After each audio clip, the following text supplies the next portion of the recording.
On a Mais besoin de cette ouverture d'esprit parce que si on continue dans ce sens-là, on va devenir le tiers-monde. bienvenue dans IA Ethic Insider, le podcast qui explore les tensions, les dilemmes et les opportunités d'une intelligence artificielle au service du vivant et du bien commun. La Chine, prochain allié stratégique de l'Europe en matière d'IA. Est-ce possible? Aujourd'hui, donc, je reçois Aymeric de Sart. On vit vraiment dans un monde où tout est en train de se bousculer, la géopolitique, les dépendances se recomposent. Et l'Europe semble coincée entre deux réflexes. Se méfier de la Chine versus dépendre complètement des États-Unis. Donc, quelques chiffres pour prendre du recul sur la situation. Aujourd'hui, les États-Unis, c'est 109 milliards de dollars d'investissement privé dans l'IA, contre 9,3 milliards en Chine et seulement quelques milliards en Europe. Et on va voir que ces quelques milliards chinois, ces 9 milliards, sont mis à profit et vraiment maximisés, ce qui laisse à penser que la Chine est en très bonne position aujourd'hui dans la course à l'IA. Elle détient notamment 70% des brevets IA mondiaux et ces modèles open source pèsent déjà 30% de l'usage global des IA génératives. Et c'est aussi les modèles en fait, les plus suivis sur Hugging Face. Autrement dit, quand on parle de la Chine et de l'IA, il faut admettre quand même qu'on a beaucoup de choses à apprendre, qu'on a quand même intérêt à s'intéresser de plus près à ce qui s'y passe, plutôt que de se méfier systématiquement et d'être un petit peu dans le rejet et la défensive. Et sachant que le problème aujourd'hui, c'est pas vraiment la Chine en soi, mais plutôt le manque de stratégie de l'Europe. Alors, donc, Aymeric, toi, tu es entrepreneur, tu vas nous parler de ton rapport à la Chine, mais tu y as vécu très longtemps, tu parles couramment chinois, tu as entrepris là-bas, tu es revenu assez récemment. Et aujourd'hui, tu diriges donc Craft AI, donc en France, qui est un acteur de l'IA de confiance. C'est quoi ton rapport à la Chine? Bien sûr. Déjà, merci beaucoup, Daphné, de m'inviter. La Chine, je suis tombé dedans quand j'avais 10 ans. Euh, un malheur, une tragédie, c'était les attentats à Hatshepsut en Égypte, en 95. Et mes parents avaient déjà booké tout le voyage et l'agence de voyage a proposé au dernier moment de dire, bah écoutez, on vient d'ouvrir une nouvelle route, une nouvelle destination en Chine, si ça vous intéresse. Et là, mes parents ont dit, bon, allons-y. Et je suis arrivé dans un pays où les gens, la nourriture, l'architecture, la langue, il n'y avait rien de familier et je me suis senti chez moi. Donc après, l'histoire voudrait Coup de cœur. ouais, exactement, c'est exactement Ouais. ça. Et pourtant, j'ai eu la chance de déjà beaucoup voyager à 10 ans, mais je me suis senti chez moi. De retour à Roissy, c'était même pas à Orly, pardon, c'était pas à Roissy à l'époque. J'ai demandé à mon père d'apprendre le chinois, il m'a dit OK. Donc, je m'y suis mis. Après, tout mon parcours étudiant a été double cursus affaires internationales et chinois. Et donc, tu es parti en Chine dès que tu as pu. Ouais, j'ai fait donc 2 années en France avec 10 heures de chinois par semaine dans un programme franco-chinois de lycée des business school. Et puis après, 2 ans en Chine où j'avais tous mes cours, enfin, soit en anglais, soit en chinois, plus toujours mes 10 heures de chinois par semaine. Et après, je suis resté vivre encore 6 ans où j'ai d'abord ouvert un cabinet de conseil en ressources humaines pour un tiers. Puis après, j'ai monté ma première boîte en solo qui faisait du développement de produits hardware. On l'a revendu au bout d'un an et demi. On n'a pas gagné d'argent, on n'en a pas perdu, mais c'était une super expérience. Après, j'ai monté un réseau social qui était comme BeReal, mais 3 ans avant BeReal. Boîte à suivre, on était dans le top 10 des sociétés à suivre de Rise, donc l'équivalent du Web Summit, mais à Hong Kong. Et là, mes 2 associés français ont détourné l'argent, donc tout perdu. Et en 2015, 2016, et là, je rentre en France. Après 7 ans d'immersion, j'ai failli travailler... de retour en France, j'ai travaillé pour le gouvernement chinois, au travers de leur marque d'alcool qui s'appelle Maotai, Ok. qui est la première capitalisation boursière mondiale dans les vins et spiritueux. Ok. Pas connue, pourtant c'est devant Pernod Ricard, devant Diageo.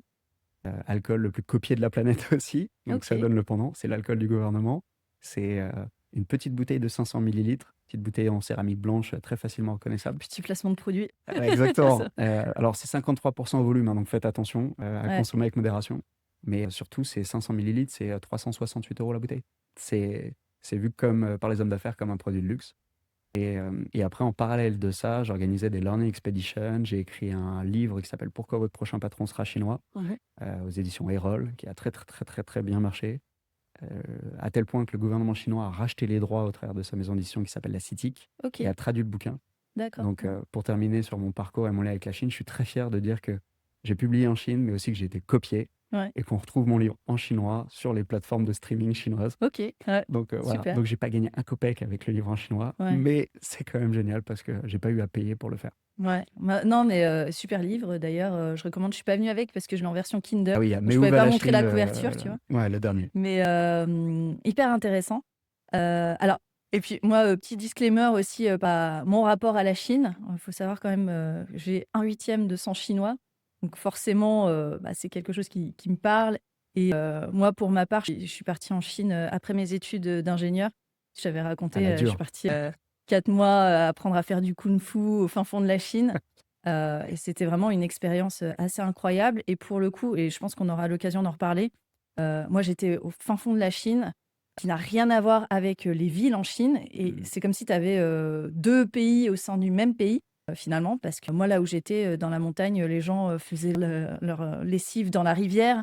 Il faisait hyper froid, enfin, il n'y avait pas de système pour les poubelles, etc. Donc, ça, faut aussi l'avoir à l'esprit parce que c'est vrai que la vision qu'on a de la Chine, bon, déjà, elle est, comment dire, un peu déformée, enfin, complètement déformée par le biais des médias. Et en plus, on a rarement l'occasion de voir la Chine dans sa globalité, quoi. Ouais, il y a un biais qu'on a très fortement en Occident, il y en a plusieurs, mais un qui est de considérer la Chine au travers du gouvernement chinois, de ne pas prendre la Chine dans sa globalité, donc l'intégralité des provinces, Ouais. l'intégralité des développements économiques qui n'ont pas été inégaux. Et quand tu prends une ville comme Shanghai, qui est une mégalopole, tu as 7 villes dans la ville. Ouais. C'est-à-dire que tu as 7 quartiers qui n'ont, en termes d'architecture, de prix de l'immobilier, qui n'ont absolument rien à voir. Entre la concession française, Pudong, Puxi, ça n'a rien à voir. Ouais. Et donc, quand tu sors, au niveau même de la culture culinaire, tu vas retrouver des habitudes différentes. Dans le nord, ils aiment le riz, dans le sud, ils aiment la vapeur, Ouais. et au milieu, ils aiment tout ce qui est à base de pâtes, mais ils ne le cuisent pas forcément à la vapeur. Il faut bouillir. Enfin, voilà. Et même la langue, hein, finalement, moi j'étais très étonnée de voir quand j'étais là-bas, la télé en mandarin, Oui. mais même quand c'est en mandarin, il y a quand même des sous-titres en mandarin parce que ne serait-ce que les accents, puis après tu as le shanghainese, enfin, on a rarement en fait cette vision de la diversité de la Chine. Donc voilà, la Chine déjà, c'est l'Asie, c'est la Chine, et puis la Chine, c'est toute la même. Donc voilà. Et donc, si on commence par parler un petit peu par nos biais, ce qu'on projette sur la Chine.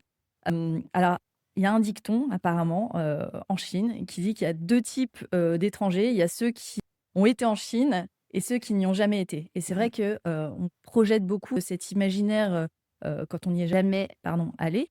Moi, j'ai la conviction profonde qu'il y a encore beaucoup d'héritage du péril jaune, hein. Et enfin, on le voit, les communautés asiatiques le savent très bien. Enfin, ils le vivent au quotidien, même si sans forcément en parler. Parce que en fait, c'est très dur de savoir ce qu'est la Chine sans y avoir vraiment été. Et je racontais juste avant l'anecdote que je te partageais en préparant donc les notes de l'épisode. Voilà, on discute. Ensuite, je retravaille ça. Là, j'ai utilisé ChatGPT pour retravailler le document. Et je me suis rendu compte qu'il y avait un biais énormissime dans toutes les formulations. Donc là, on retrouve vraiment les biais, mais quand il s'agit de la Chine, c'est quand même hyper évident de toujours tourner avec un biais négatif, hein. Donc, j'ai dû retravailler vraiment toutes les questions et repasser en fait un filtre pour essayer de neutraliser et se dire, c'est quoi en fait si on enlève tous ces biais. Donc, c'est hyper intéressant. Est-ce que toi, dans un premier temps, tu peux nous parler un peu plus voilà, des biais principaux de ton expérience qu'on projette sur la Chine, du point de vue des Européens, déjà dans un premier temps, et dans un second temps, peut-être ramener ça au contexte business, avec peut-être une expérience que tu aurais vécue. Ouais, déjà, une petite réflexion qui serait hyper intéressante, une petite étude à mener, c'est que là, tu as utilisé ChatGPT, donc sur des bases de données plutôt US, Ouais. enfin clairement US. Ça serait intéressant de le faire sur un Mistral et voir quels sont les biais qui va Ouais. sortir. Ouais. Et après, tester peut-être avec un outil open source, Mm. un Qwen ou autre, pour Ouais. voir s'il y a les mêmes biais et comparer les 3 résultats. Mm. Moi, il y a un truc que je trouve absolument passionnant quand je fais une Learning Expedition, c'est 5 jours où je récupère les participants le dimanche soir, on fait un dîner très sympa, ils voient rien parce qu'il fait nuit, et je les relance, je les rends soit le vendredi soir, soit le samedi matin. Pendant ces 5 jours, c'est moi qui contrôle tout ce qu'ils font, où ils dorment, qui ils rencontrent, qu'est-ce qu'ils mangent. Et donc, en termes culinaires, je leur fais goûter de tout, mais surtout, il y a un déclic. C'est-à-dire que le premier jour, c'est « Waouh, ah, c'est sympa, hein. Ah, c'est beau. Ah ouais, non, c'est bien organisé, c'est propre. Le deuxième jour, c'est mais en fait, ils sont tous comme ça. C'est-à-dire que toutes les boîtes Ouais. chinoises qu'on va voir, elles sont aussi bien structurées, avec une telle hiérarchie, un paternalisme, un certain nombre de... Et le troisième jour, mais euh, on est mort. Mm. Le déclic se passe le mercredi. Ok. Où ils se disent, mais on n'est pas mentalement structuré, on a trop de réglementations, on a trop de biais, on a trop de problématiques syndicales, etc., pour être capable de faire face à, à cette vague, en fait, à ce tsunami. Le quatrième jour, moi, c'est mon préféré, c'est, bon, alors, j'ai pas dormi de la nuit, j'ai bossé toute la nuit, j'ai fait un plan d'action, je vais le présenter à mon codir ou à mon comex. Mm. Et le cinquième jour, c'est, ah, mais en fait, si je fais ça, on va me prendre pour un fou.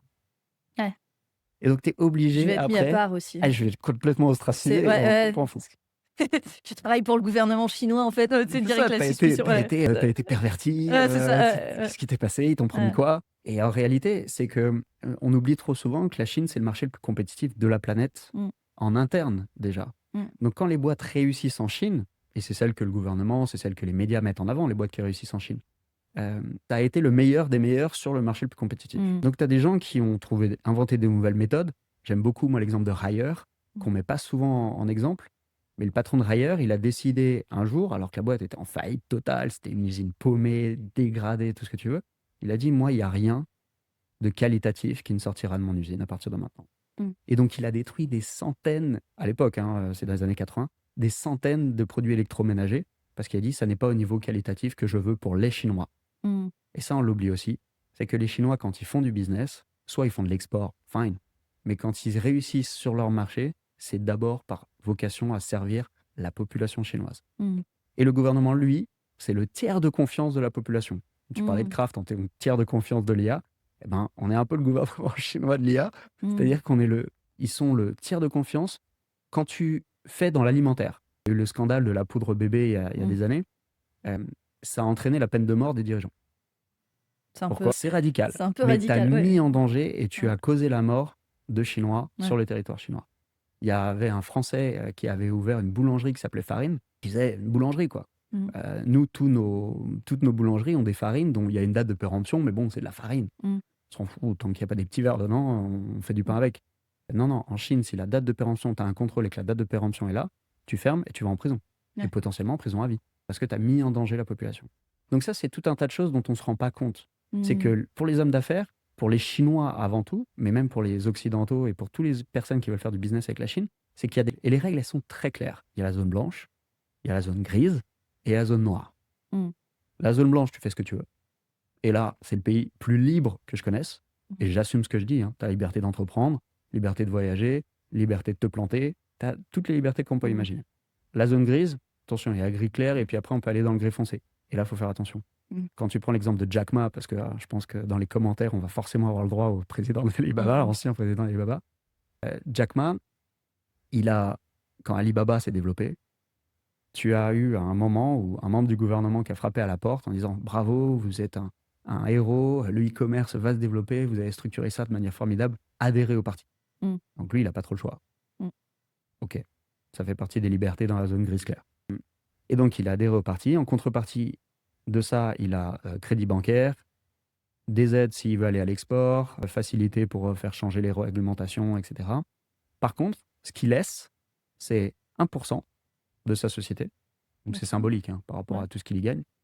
On appelle ça le Huanjingu, donc l'action dorée. C'est un nom, tout le monde le sait.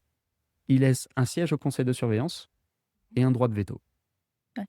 Et donc là, tu rentres dans la partie gris clair, parce que tu fais du business, mais tu vas avoir besoin de l'aide de l'État qui va te faciliter un certain nombre de process. Qu'est-ce qui s'est passé pour Jack Ma? C'est qu'il a voulu faire rentrer Ant Financial en bourse. Le gouvernement a dit, droit de veto, tu ne le feras pas. Lui, il a commencé à insister, et après, il a commencé à critiquer le gouvernement. Donc, il est passé du gris clair vers le gris très foncé. Et après, ils l'ont emmené à Badaling, qui est une station balnéaire. Ça a duré 6 mois. Après, ils lui ont dit, écoute, t'as vu que pendant 6 mois, ta boîte, elle a très bien tourné sans toi. Donc, tu vas au Japon si tu veux aller au Japon, tu vas où tu veux, mais tu ne retournes pas chez Alibaba. Et il y a quelques semaines, ils l'ont fait revenir parce qu'ils avaient besoin de recourir de la confiance avec les patrons de la tech, etc. Donc, c'est purement pragmatique. Et donc, ce que ne doivent pas oublier les hommes d'affaires occidentaux quand ils vont en Chine, c'est 1, soyez pragmatiques, soyez pas émotionnels. 2, vos interlocuteurs, si c'est vous qui voyez et si le patron chinois fait créer un lien avec le patron occidental, c'est avec lui qu'il va vouloir traiter, pas avec votre N-1. Et 2, si vous avez commencé à vous déplacer, vous ne sous-traitez pas, vous continuez.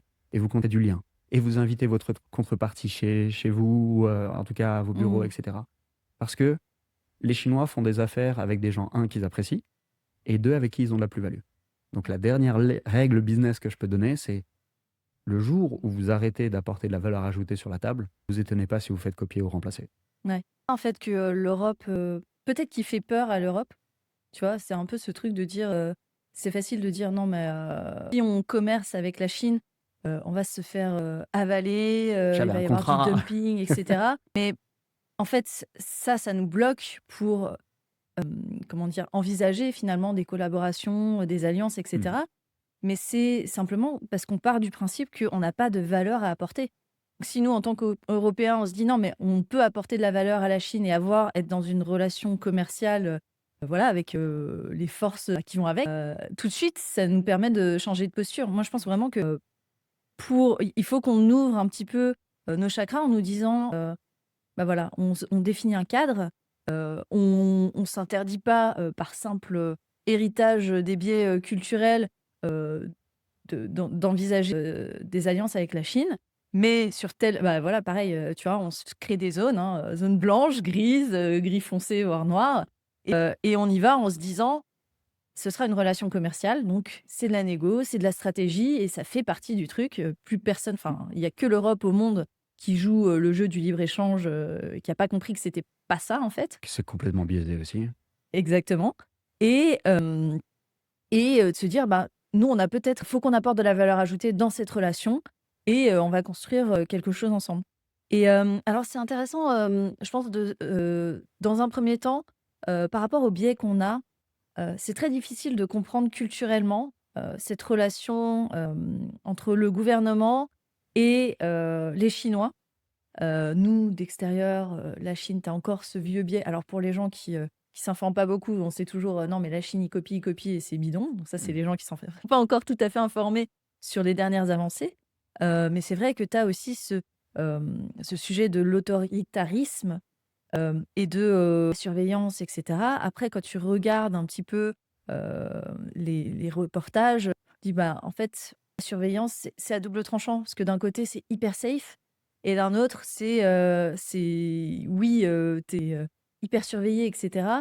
Et donc, ce que tu m'expliquais, c'est que tu as cette espèce de pacte, hein, de contrat social, finalement, qui dit, bah, les Chinois, tant que vous m'apportez, enfin, De le la gouvernement, croissance.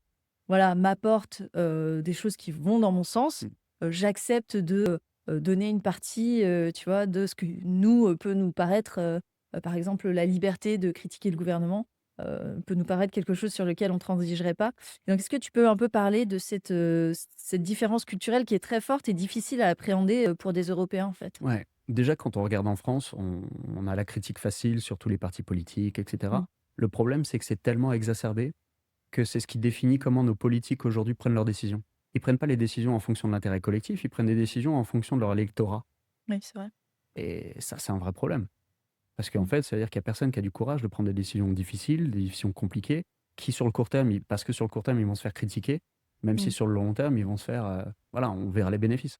Mmh. Là où l'Inchine, c'est l'inverse, c'est-à-dire que c'est l'intérêt collectif qui doit primer sur l'intérêt individuel, et que la population, effectivement, a un pacte avec le gouvernement, et on l'a vu pendant le Covid, hein, où ça a été très compliqué, les Chinois n'ont Mmh. pas compris pourquoi est-ce qu'il y a un Coupe du Monde au Qatar, et plus personne porte de masque, Ouais. alors que eux, ils étaient encore en lockdown dans des grandes villes comme Shanghai. Ouais, ça, c'était de C'est la façon hyper dont ça rare. a Les été gens qui sont géré. défenestrés, etc., c'était vraiment très violent. Et les VPN n'ont rien pu faire pour. Enfin, les blocages même de VPN n'ont pas empêché l'information de fuiter. Ouais. Et les Chinois, c'est là où je reviens sur ce que je disais, il ne faut pas faire d'amalgame entre la population et le gouvernement. Mmh. Le gouvernement, ça a été le gros problème de Mao à l'époque, c'est que tout le monde avait peur de Mao, et donc personne ne lui disait la vérité. Ouais. Qui a causé une Des famine catastrophes massive. massives. Enfin, les gens qui s'échangeaient les bébés pour survivre. Ouais. On parle de Ouais. gens qui ont quand même connu ça. Et Ouais. c'était il n'y a pas si longtemps. Hein. Ouais, c'est vrai. Années 60, ça veut dire que les grands-parents d'aujourd'hui ont vécu ça. Et l'ont bien vécu. Ils ont pris des choix difficiles.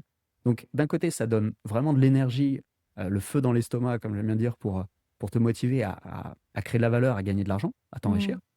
Et le gouvernement, son rôle, sa mission, c'est de créer un cadre qui est propice à ça. Donc, quand la Chine n'avait rien. Ils ont commencé par quoi? Des grands travaux, des infrastructures avec des aéroports, avec des routes, des autoroutes. Voilà. Pourquoi? Pour que la marchandise puisse circuler et puisse facilement quitter le pays pour faire entrer des devises étrangères qui sont après réinjectées. Et que ça, c'est fait. Je veux dire, les gares chinoises, c'est les gares les plus optimisées de la planète. Hein. Aucun étranger peut arriver à se perdre dans une gare chinoise. C'est rond, c'est un numéro. Tu regardes sur ton ticket, 13. Tu fais le tour jusqu'à ce que tu tombes sur 13, tu descends sur le tapis électrique et t'es arrivé. Tu peux pas te planter. Tu peux pas prendre à droite quand c'est à gauche parce qu'il n'y a qu'une voie. Donc, tout ça a été pensé pour productivité, efficacité, rendement, pragmatique. Maintenant, qu'est-ce qui se passe? On disait que c'est le pays le plus compétitif de la planète aussi, mais le gouvernement, il a un rôle de donner une ligne directrice. En 2049, ça sera les 100 ans, donc ils ont une vue très macro, et puis après, il y a le plan quinquennal. Moi, j'invite tout le monde à regarder le plan quinquennal. C'est la ligne directrice qu'on a eue, nous, sous Pompidou, avec les grands projets, etc., qu'on donnait les plus grosses entreprises qu'on a eues et qu'on continue d'avoir, quand elles sont pas revendues. Et quand le gouvernement dit en 2030, on va avoir ça, qu'est-ce qui se passe? Tous les hommes d'affaires, entrepreneurs, regardent dans cette direction-là. Le gouvernement met à disposition des programmes de financement, donne les moyens. Et les programmes de financement, un petit élément, parce qu'on dit, ouais, il y a du dumping, c'est biaisé. Ouais, mais en fait, on fait la même chose, nous, sauf que les subventions qu'on donne, elles ne sont pas contrôlées. Et il y a des boîtes qui touchent des subventions ou des associations où on se dit, mais pourquoi? C'est juste qu'on fait du dumping inefficace, en fait. Exactement. Ouais. Et le gouvernement, comment il fait pour que ça soit efficace? Là encore, pragmatique. Il définit sa thématique. Les entreprises publiques et privées postulent. Elles sont retenues, un certain nombre sont retenues, et elles ont un calendrier. C'est-à-dire qu'il y a une échéance. Donc, dans tous les cas, elles touchent leurs subventions. Mais à l'issue de cette échéance, on voit qui a obtenu les meilleurs résultats. Et les résultats, il n'y a pas de lobbying. On n'est pas à Bruxelles. Le lobbying, il n'est pas possible. Pourquoi? C'est les universités qui récupèrent les données de toutes les entreprises qui ont été validées. Et le rôle des universités, c'est de rendre cette donnée intelligible pour le gouvernement. Et pourquoi c'est super smart? Le gouvernement, il n'est pas là pour écouter l'avis de tous ceux qui ont fait le truc, parce qu'ils vont se faire influencer. Les universités, ça leur permet de travailler sur des données qui sont des remontées de terrain et de les rendre intelligibles, c'est-à-dire de former aussi les étudiants qui travaillent sur ces sujets-là pour demain avoir des gens qui sont tout de suite opérationnels et n'auront pas de difficulté à trouver un job. Mais d'être aussi en lien avec le gouvernement ou les commissions et les comités sur lesquels ils ont travaillé. Donc d'avoir des gens qui deviennent très rapidement des experts macro puis micro du sujet. Et 3, celui qui aura eu les meilleurs résultats pourra être, soit le projet est abandonné parce qu'on dit que ça n'a pas de bénéfice, soit le projet est accéléré. Mais l'orientation que lui a pris devient la norme pour tout le marché. Et un exemple que j'adore, c'est les bas de caisse sur les batteries, sur les voitures électriques, pardon. On parle de battery swapping. C'est-à-dire, je rentre avec ma voiture, soit je la recharge, tout va bien, mais si ma voiture me dit, attention, tu as tant de pourcentage de ta batterie qui est devenue inefficace, je rentre dans un lave-auto, genre l'éléphant bleu, ça soulève ma voiture, il y a un petit robot qui vient prendre ma batterie, qui l'enlève, et il y en a un nouveau qui met un bloc batterie neuf. Et donc les Chinois, déjà sur la batterie, ils n'ont pas fait comme Tesla. Tesla, tu ne peux pas changer les cellules de ta batterie.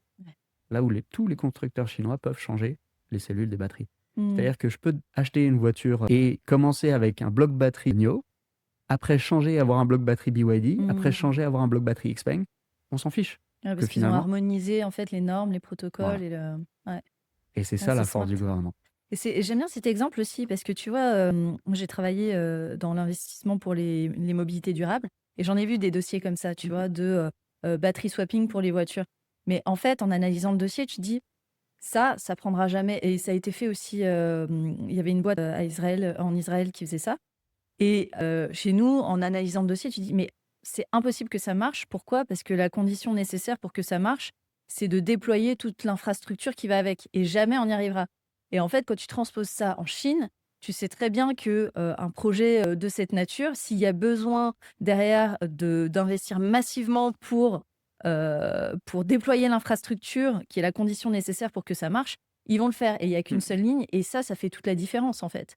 Et c'est hyper intéressant. Je pense qu'il y a beaucoup de cas d'usage, notamment liés à la robotique, à l'IA, etc., où finalement, cette capacité à avoir un cap clair et à faire converger toutes les ressources vers une seule direction, bah, ça lève en fait pas mal de verrous, là où nous, comme tu le disais, on n'a pas de cap, on n'a pas de... Enfin, toujours ce manque de stratégie. Alors le gagnant, il gagne beaucoup. Hein. Le perdant, lui, il perd tout aussi. Oui. Donc tu vas toujours dans cette dualité et cette compétitivité. Ouais.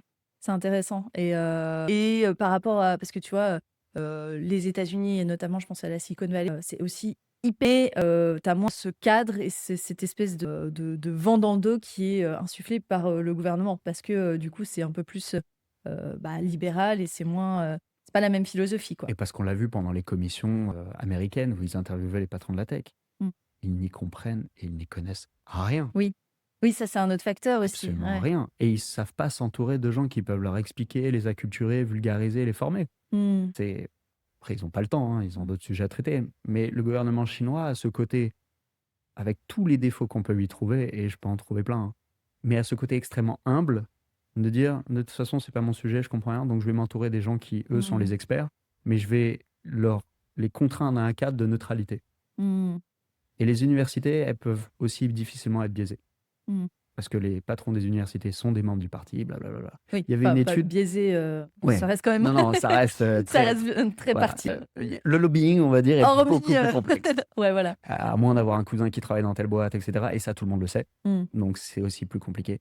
Et il y avait une étude, alors, elle date énormément, mais dans les années 2010-2015, qui montrait que si le gouvernement devait chuter, il y aurait eu un impact sur 90% de la population. Un impact direct Mm. sur 90% de la population. Parce que quand on fait de l'import-export, avoir sa belle-sœur dont le cousin travaille aux douanes, c'est quand même vachement plus pratique. C'est notre philosophie, quoi. Mm. Mais donc ça, c'est intéressant. Et il y avait un sujet quand même que je voulais, sur lequel je voulais rebondir. Quand on a parlé de cet épisode, tu sais, avec Mao, donc vraiment cette peur du gouvernement qui finalement a amené à détruire l'équilibre du pays sur le plan économique, social, etc. Est-ce que le gouvernement a appris de ça et quelles sont en fait les leçons et les choses qui sont faites différemment depuis? Parce que je pense que le gouvernement est encore craint, mais en même temps, tu vois, tu as cette surcouche qui a dû arriver pour éviter que ça se reproduise. Est-ce qu'ils apprennent de leurs erreurs en fait Alors, sur ils ce plan-là? apprennent des erreurs. Enfin, je veux dire, au niveau du gouvernement, il y a des gens qui doivent être des historiens absolument incroyables, d'une précision redoutable. Parce que on a parlé de la drogue, où tu as eu les guerres de l'opium. Ils se sont posé la question, la dette avec les Anglais les Anglais avaient une dette exponentielle parce qu'ils arrivaient à rien vendre aux Chinois. Et donc, ils se sont dit, qu'est-ce qu'on peut vendre aux Chinois? Avec les colonies indiennes, ils fabriquaient de l'opium et ils se sont transformés à faire que de l'opium pour droguer les Chinois. Et ça a touché toutes les couches de la société. Et qu'est-ce qui se passe aujourd'hui? Si tu fais du trafic de drogue en Chine et que tu te fais choper, c'est la peine de mort. Donc, est-ce qu'ils se souviennent de l'histoire? Oui. Est-ce que, si on parle de l'histoire plus récente, il y a une sorte de chape de plomb qui est émise par le gouvernement, qui, lui, n'oublie pas les erreurs du passé, mais ne va pas les transmettre. Ils ne vont pas faire des documents sur cette période-là, sur la grande famine auprès de la population, hein. Ils n'ont pas d'arté. Ouais. Et de la même manière, les personnes qui ont été touchées, concernées ou autres, n'en parlent pas. Pourquoi? Parce que le passé, c'est le passé. Ouais. Il faut avancer. Et les sujets qu'on aborde, c'est ce qui nous permet d'aller de l'avant. Ouais. Tout ce qui est triste, c'est le moteur. C'est ce qu'on veut absolument plus avoir. C'est ce qui fait qu'on repousse les limites. C'est ce qui fait qu'on repousse l'impossible. Et d'un point de vue occidental, quand on a vu la croissance de la Chine à 10% pendant des années, pendant 10 ans, on a dit, waouh, c'est incroyable, quand est-ce que ça va s'arrêter? Moi, en 2018, j'avais dit, écoutez, une fois que les infrastructures ont fini d'être construites, ils vont chercher à refermer leur marché intérieur, le sécuriser, et donc ils vont forcément faire un système qui s'est trouvé être après le One Road, One Belt. Et One Road, One Belt, ça veut dire quoi? C'est une route, une ceinture. Et là, on l'a traduit en Occident, on l'a traduit par les nouvelles routes de la soie. C'est une hérésie, c'est une erreur monumentale. Pourquoi? Les routes de la soie, c'était du commerce avec différentes routes. Okay? Mais c'était dans les deux sens. One road, une seule route. One belt, une ceinture, ça fait un cercle. Ça reboucle. Ça revient à son point de départ. Pas dans les deux sens, ça va que dans un sens. Et ça veut dire quoi? Ça veut dire que les Chinois, tous les investissements qu'ils ont faits, c'était pas pour commercer avec l'Occident. C'était pour sécuriser leurs approvisionnements en Occident pour la Chine. Oui.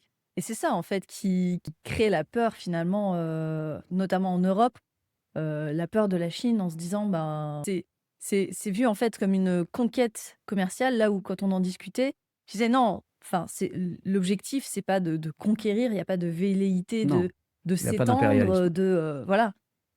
contrairement à la volonté affichée outre-Atlantique. Mais par contre, il y a cette volonté vraiment de sécuriser sa destinée, donc une volonté de souveraineté hyper forte. Mm. De Donc, souveraineté, d'indépendance. et donc ça, après, c'est un rapport de force avec les personnes, enfin, Et un petit point là-dessus, c'est que les Chinois jouent les règles du commerce international. C'est-à-dire qu'ils payent les infrastructures qu'ils achètent. Après, ils le font aussi parfois de manière déloyale. J'avais donné à plusieurs fois l'exemple du Sri Lanka, Ouais. où ils ont financé pour le gouvernement sri lanka la construction d'un port, et puis il n'y avait pas de bateaux qui venaient dans le port. Ils ont dit, bah écoutez, peut-être parce que le port ne peut pas accueillir des bateaux qui sont capables d'aller en eau profonde. Mais si vous voulez, on vous aide à faire le port adapté. Donc, hop, V2 du port, magnifique port, capacité d'eau profonde, etc. Toujours aucun bateau. Il dit, ouais, bon là par contre, il va falloir rembourser, hein, on peut pas rembourser. Bon, bah on saisit le port, et ça efface votre dette. Ouais. Et là, tous les bateaux sont arrivés. Ouais. Pourquoi? Parce qu'à part CMA, CGM et quelques autres, bah, tous les containers, tous les porte-containers sont chinois. Evergreen, etc., sont soit chinois, soit en lien direct avec la Chine. Donc si la Chine dit, d'accord, mais tu passes par tel chemin, tu t'arrêtes à tel endroit et autres, bah, ils le font. Donc oui, est-ce que c'est la concurrence déloyale? Moi, j'appelle ça de la stratégie. On est très bon aussi en France pour faire de la stratégie sur des sujets où on a une valeur ajoutée, où on a un savoir-faire technologique, technique poussé. Le TGV, par exemple, c'était vrai quand il a fallu vendre aux Chinois les centrales nucléaires. Et après, à un moment ou à un autre, quand tu as 1,4 milliard de pouvoir d'achat avec un gouvernement qui a décidé que ça allait être son sujet, la question qui se pose, c'est est-ce que c'est moi qui fais le deal avec lui? Et sous quelles conditions? Et comment est-ce que j'arrive à retenir et à conserver ma valeur ajoutée le plus longtemps possible? Parce que je sais qu'à terme, il va le faire tout seul. Ou alors, est-ce que je laisse mon concurrent le faire différemment? Bon, bah, je pense. Je pense que c'est intéressant de revenir sur, pour avoir été en Chine, sur ces notions de stratégie. Et ça, c'est vraiment aussi quelque chose d'hyper culturel que je pense l'Europe n'a pas vraiment compris. C'est les différences culturelles. Donc nous, en bon européen, on pense que notre façon de faire les choses, c'est la bonne façon de faire et c'est la vérité absolue. Chacun pense la même chose de sa propre culture.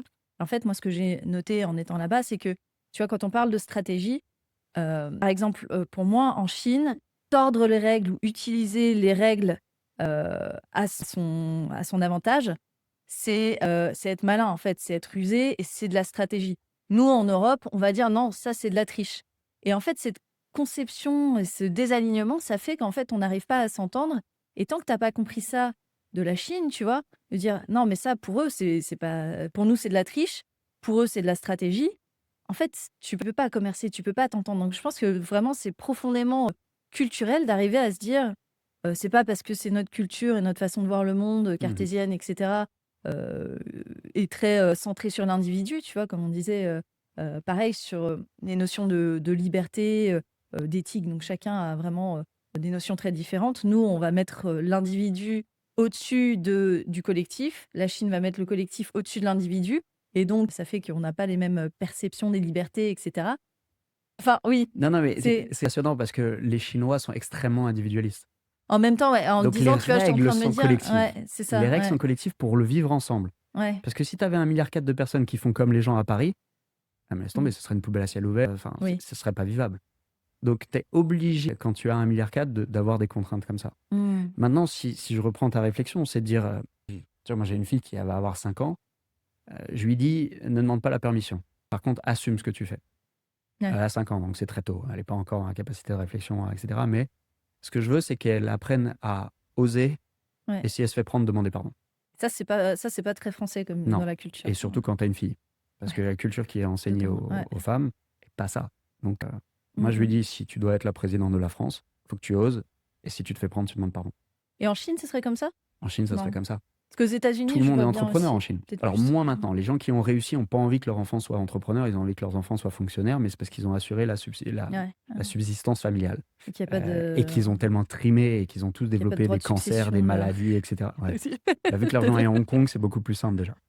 Tu fais un transfert d'un compte à un autre, que ça soit 1 000 € ou 100 millions, c'est la même. Il ne faut juste pas se tromper sur le nombre de zéros. Et un point qui est intéressant, c'est que nous, on nous apprend à jouer aux échecs ou aux dames, qui sont des jeux ultra régulés, et on lit Machiavel. Là où les Chinois ils jouent au jeu de Go, tu dois pas faire tomber ton adversaire, tu dois l'encercler, le contrôler, et ils lisent l'art de la guerre, et Lao Tse. Donc Sun Tzu et Lao Tse. et Confucius. Mm, mm. Donc, tu as des notions certes individualistes, parce que ce qui est à moi est à moi. Et ça, c'est le propre de l'être humain, je pense, peu importe la culture. Et entre Français et Chinois, on est extrêmement proches. Hein. On aime les mêmes choses.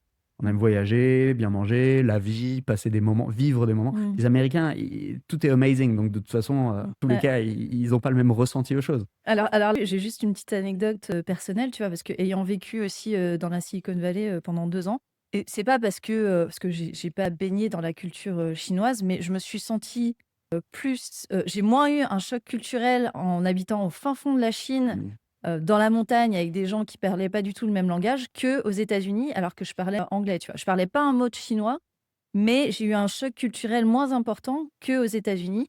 Parce que tu as aussi ce truc de cette culture américaine, tu vois. Yeah, bro.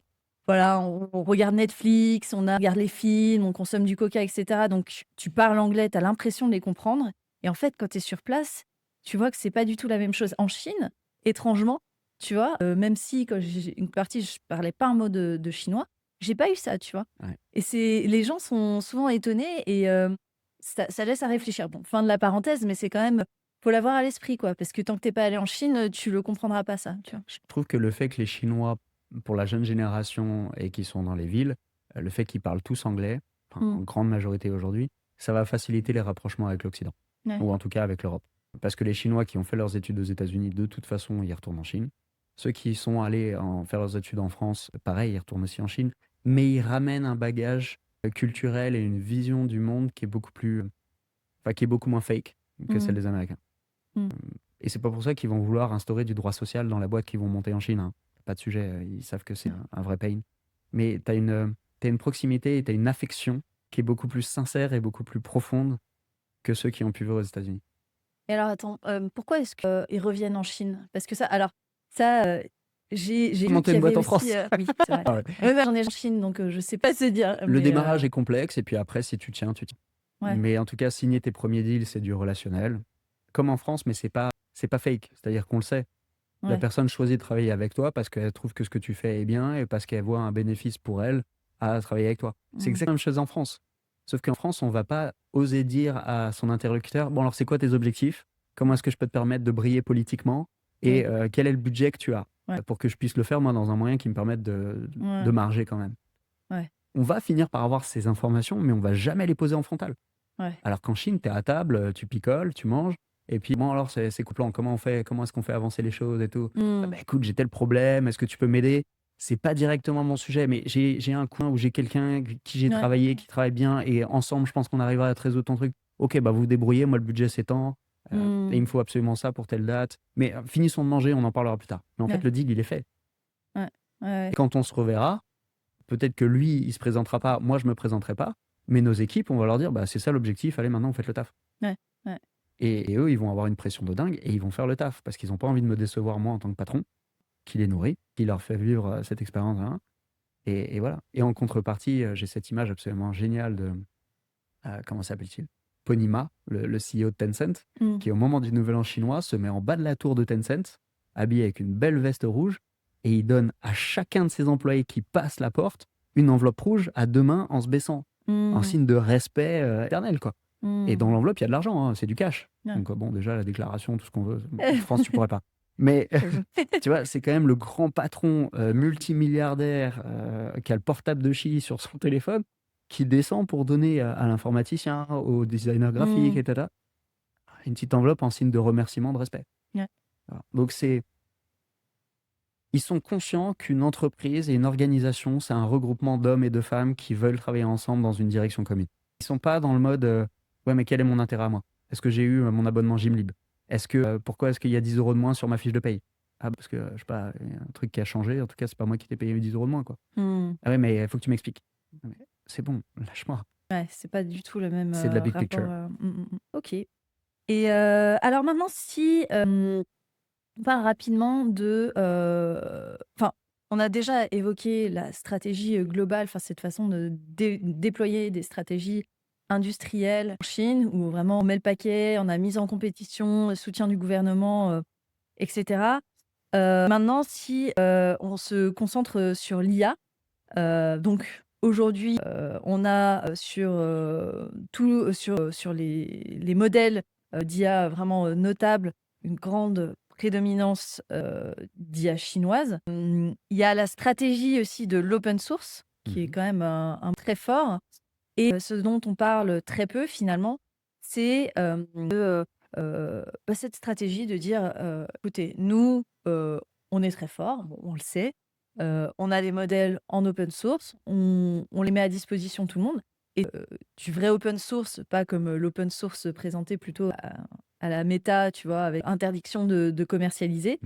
Mhm. Donc tu as une volonté aussi, une stratégie un peu de soft power, d'ouverture, via l'open source. Est-ce que tu veux, parler un petit peu plus, de ça et nous dire en quoi ça a rendu la Chine plus compétitive, avant qu'on parle de, cette capacité justement à réguler et innover très, très vite? Euh, le soft power, c'était un gros sujet parce que tu peux pas redevenir la première puissance mondiale et que la Terre entière a peur de toi.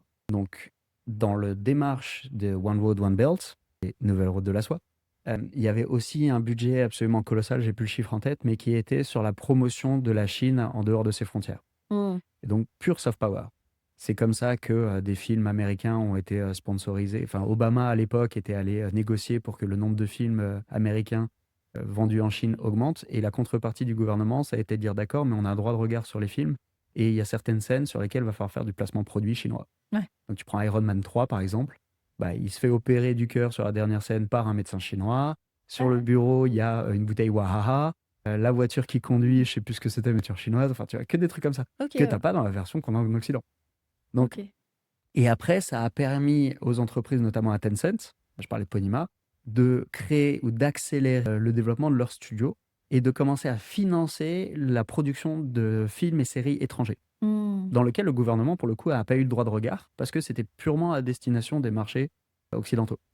OK. Pourquoi? Et qu'est-ce qui se passe quand tu lances un film et que tu vois Paramount et que tu vois Tencent Media, je sais plus le nom exact, mais Ouais. ouais, c'est Tencent Media, tu t'en fais pas, tu te poses pas la question de tiens, c'est quoi Tencent si tu Mmh. connais pas. Par contre, à force de le voir, un film, deux films, trois films, quatre films, tu te dis ouais, c'est vachement bien, c'est comme Warner Bros. Quoi.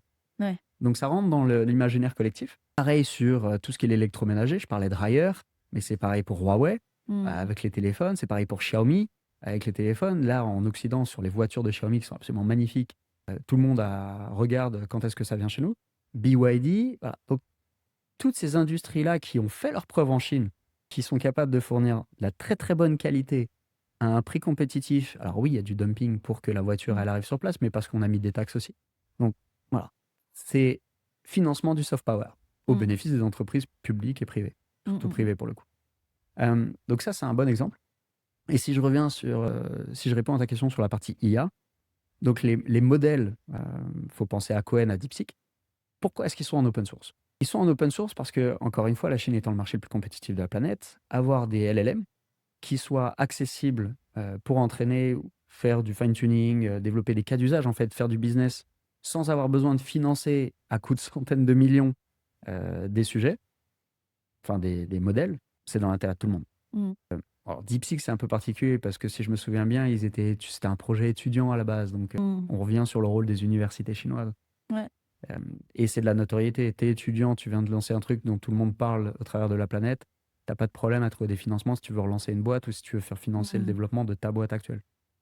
Et tout ça, le gouvernement vient t'aider, bien sûr. Donc, c'est de dire comment est-ce que je rends la complexité accessible et par effet de ricochet. C'est-à-dire qu'il n'y avait pas une volonté précise au démarrage de faire en sorte que Qwen d'Alibaba et DeepSeek soient destinés à l'Occident. C'est de l'open source à destination des Chinois, mais vu que c'est du vrai open source, c'est à destination de la Terre entière. Mmh. Et en plus, ça permet de faire un pied de nez aux US Ouais, voilà, et aux ouais, Français, parce que Mistral aussi s'est pris ouais. un coup à ce moment-là. En même Oui, moi, temps, je pense qu'il y a aussi quand même ce truc de dire: «Bon, ah ouais, soft power à fond. ça, regardez, nous, on n'a même pas besoin de vous cacher, notre copie parce que de toute façon, on va tellement on vous le met à dispo, c'est cadeau, quoi», tu vois? Alors, tu sais pas comment ça a été Donc entraîné, sur quoi ça a été entraîné, etc. Mais ça reste ultra performant et oui, sécurisé. ouais. Ouais, ça c'était, un peu on revient un peu à notre sujet sur, la stratégie, tu vois? Où, voilà, il y a eu cette grande annonce de, DeepSeek Air qui a fait s'effondrer le cours de Hmm. Nvidia parce que oui, soi-disant, c'était combien? 8 000 000 seulement pour entraîner. Bon, on sait que, ça a été, extrapoler, hein, c'est 8 millions, on en fait ce qu'on veut, mais tout le monde joue le même jeu, en fait, hein, Ouais, tout le complètement. monde, truque un peu ses chiffres, et cetera et quand bien même il y a eu, tu vois, distillation de OpenAI et tout, bah, c'est comme ça, c'est les règles du jeu. Il y a moyen de le faire, on le fait et après on le met à dispo de tout le monde, et voilà et tu as aussi cette capacité et la stratégie open source, elle est, forcément humaniste, tu vois? Nous, en Europe, on aime bien dire que c'est le cas. La réalité, c'est que ça reste une stratégie commerciale et que ça permet, bah, pareil, d'avoir ce power, après de définir des standards, de définir, un petit peu, les règles du jeu. Mais ce que font aussi, les Américains, ouvertement, tu vois? Mais Et de façon complètement. fermée, Et quoi. il y a un truc que moi j'aime beaucoup, c'est que les Chinois n'ont jamais parlé de la conquête du AGI, tu vois, de l'IA Ouais. universelle qui fait tout. Et là, depuis plusieurs semaines, hein, OpenAI n'en parle plus du tout. Mmh. Pourquoi? Parce que si on est vraiment très pragmatique dans un monde globalisé, ce qui va faire la différence avec la défiance qu'on peut avoir sur l'IA et le fait que les entreprises, même les plus grosses, ont beaucoup de mal à comprendre quel va être l'impact, l'enjeu, ils savent juste que ça leur coûte une fortune, que Copilot fait 25% de marge, enfin, pardon, 75% de marge sur un truc qui vend 30 euros Mmh. et qui coûte à Copilot 5 dollars, enfin Ouais. Microsoft 5 dollars. Donc, tu as tout ça où la hype et le FOMO, le fear of missing Mmh. out, sont en train de se dire, attends, on va peut-être remettre les pieds sur terre et se dire, c'est bien de faire de l'IA, hein, et c'est mon gagne-pain au quotidien. Mais pourquoi est-ce que Kraft s'est positionné comme étant le tiers de confiance de l'IA? C'est parce que ça nous arrive aussi quand on fait des diagnostics, et tu connais bien le sujet, de dire, mais là, attention, vous n'avez aucun ROI, et on peut anticiper une adoption qui va être ultra faible. Mmh. Vous n'avez pas assez de documents à traiter, vous n'avez pas assez d'utilisateurs, vous n'avez pas assez de budget, peu Mmh. importe. Mais l'IA n'est pas la solution. L'IA est un outil au service de l'humain pour augmenter sa productivité. Ouais. Et si on parle d'agentique, oui, potentiellement remplacer des tâches qui étaient inutiles, chronophages, tout ce qu'on veut, mais il faut Mmh. qu'il y ait un purpose. On ne fait pas de l'IA pour faire un cas d'usage. Et l'IA peut faire partie des Ouais, solutions. exactement, ouais. C'est là où on se trompe, Et mmh. c'est du pragmatisme. Mmh, Là où mmh les mh. Américains ont créé une hype absolument colossale, à tel point que ma mère, ma famille, tout le monde sait ce qu'est l'IA Mmh. et a déjà joué avec ChatGPT gratuit. Et elle me dit, c'est vachement bien. Par contre, quand je lui envoie une des maquettes d'un de mes bouquins pour qu'elle regarde, elle le met pas dans ChatGPT pour corriger les fautes, hein. Mmh. Elle fait pas confiance, elle corrige mieux les fautes que ChatGPT. Ouais. Tu vois. Donc, les Chinois ont eu cette sobriété, j'ai pas envie de dire intelligence, cette sobriété de dire on va pas s'embarquer sur des sujets qu'on maîtrise pas et sur lesquels on n'est pas sûr de pouvoir gagner, parce que si on le fait pas, et on parlait de soft skill, soft power, ça va nous retomber dessus, mais puissance 1000. Ah ouais. Bah, moi, je vois plutôt comme, Prends le Covid, prends le ouais. STRAS. Dès que les Chinois, ça a été, et c'est pour ça aussi qu'il y a eu un retour de bâton du gouvernement qui a saisi l'opportunité pour faire un axe du mal, en disant Ouais. l'Occident c'est le mal, regardez comment ils nous ont critiqués pour le Covid, alors qu'au final, on sait toujours pas ce qui s'est passé Ouais. dans ce truc de Chengdu, quoi, Ouais. dans le labo de recherche. Est-ce que Mmh c'était mh. un sabotage? Est-ce que c'était une erreur humaine? Volontaire, il ne faut Mmh. pas être complètement parano, mais on ne sait pas. Mais par Mmh. contre, l'Occident, les médias de la Terre entière ont pointé du doigt, ont critiqué le Chinois. Ouais. Quand il y a eu le STRAS, c'était à un point où les Chinois étaient critiqués en disant ils n'ont rien fait. Eh ben, après, tu montais dans l'avion, tu étais désinfecté par des hommes grenouilles, quoi. Ouais. Ouais. C'est lunaire. Ouais, c'est sûr. C'est sûr. Bah, tu vois, sur le, discours de l'AGI, moi, je pense qu'effectivement, comme tu dis, c'est vraiment, tu vois, du vernis, des paillettes pour créer de la hype et c'est aussi ce qui permet de financer parce Mm. que c'est comme ça, hein, que l'innovation est financée aux États-Unis avec la hype, les fonds privés et cetera. Là où, ben, comme on l'a expliqué, tu as pas ce besoin-là, en Chine parce que c'est pragmatique, et Mm. cetera et donc eux, enfin, l'AGI, en fait, c'est un concept hyper abstrait, ils s ils se, ils s ils ont pas besoin finalement de parler de ça.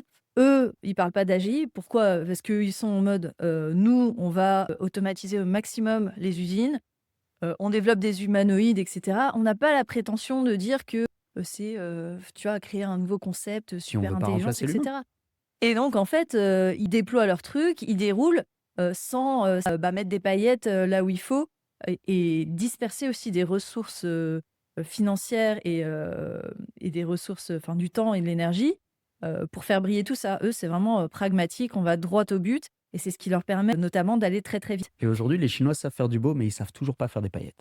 Ouais. Un peu comme les Occidentaux, enfin comme les Ouais, Français. mais en même temps, ils ont pas besoin des paillettes pour avancer dans leur stratégie. Les Français savent faire du très bien, pas forcément toujours du très beau, mais pas du tout des paillettes.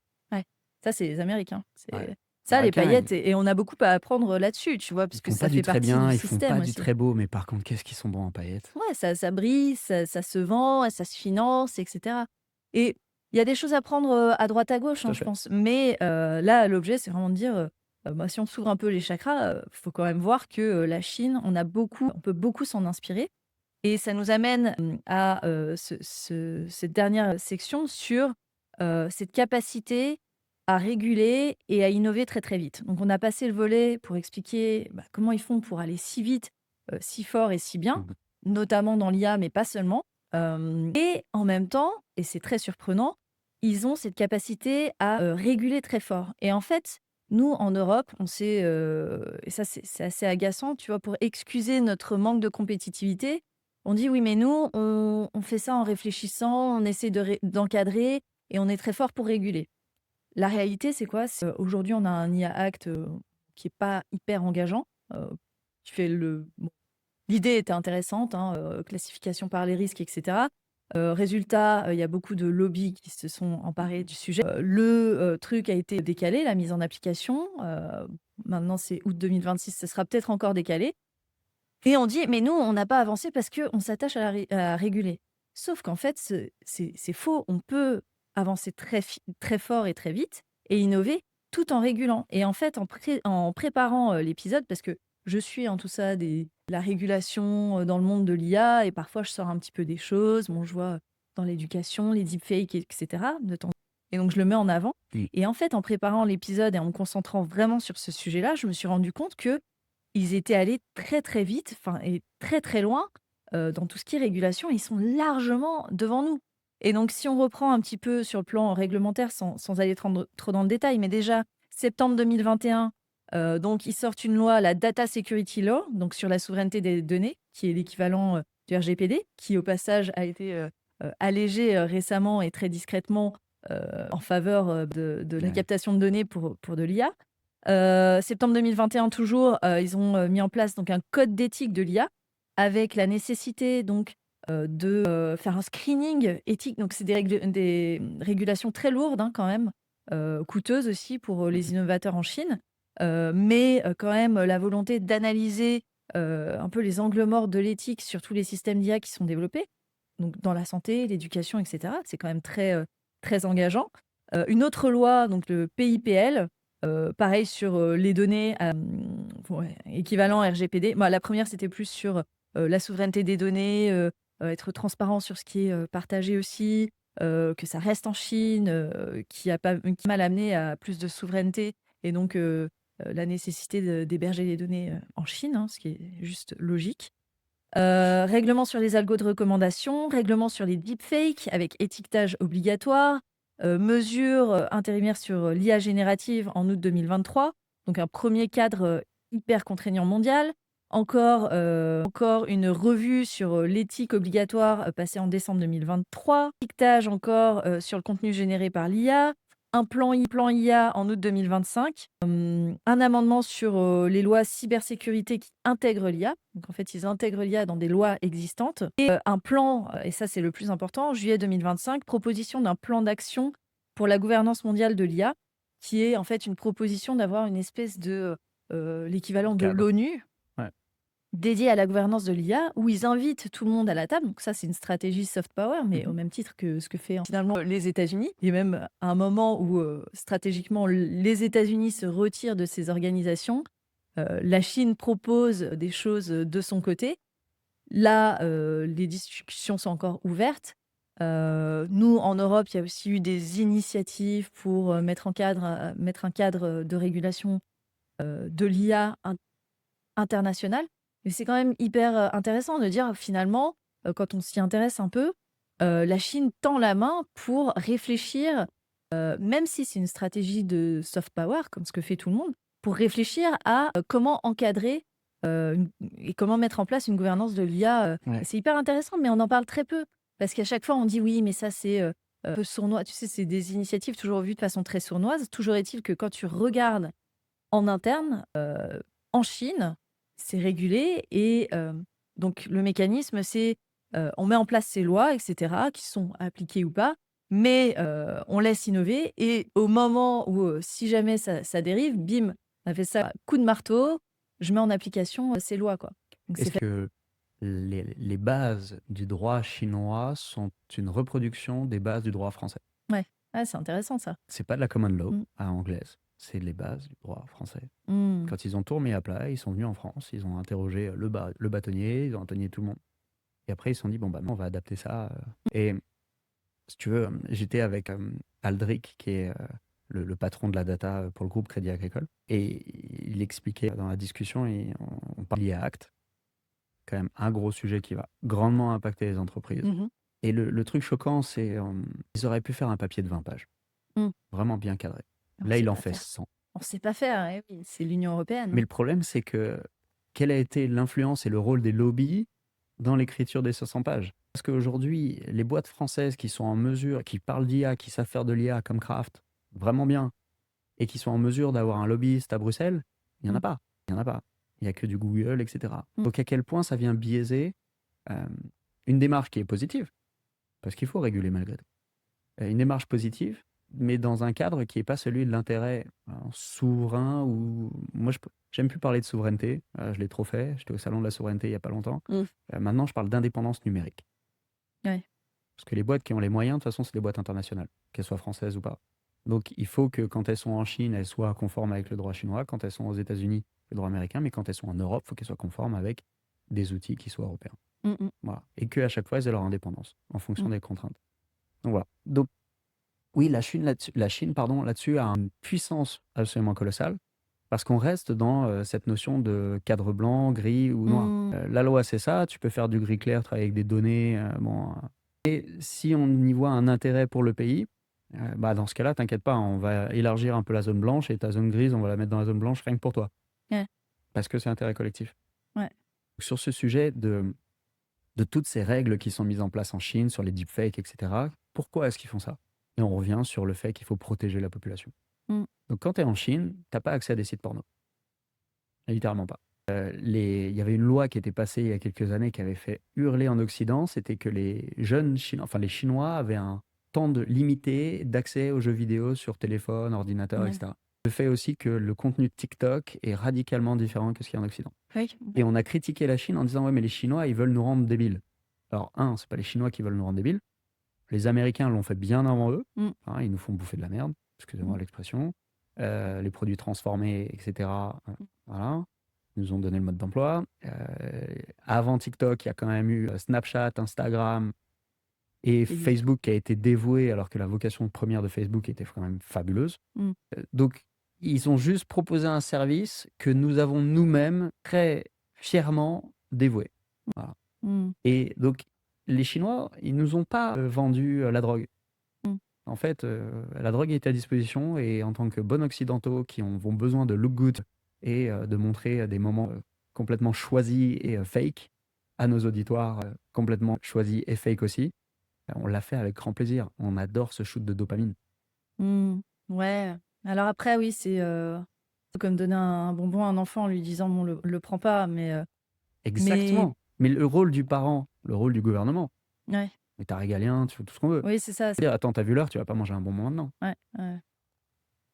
Donc et là, ça, la c'est de responsabilité, l'éducation, c'est transmettre. Et après, si je suis un parent qui a envie de donner un bonbon à mon gamin, je fais ce que je veux. Les Chinois, ils peuvent très bien télécharger un VPN et jouer aux jeux vidéo.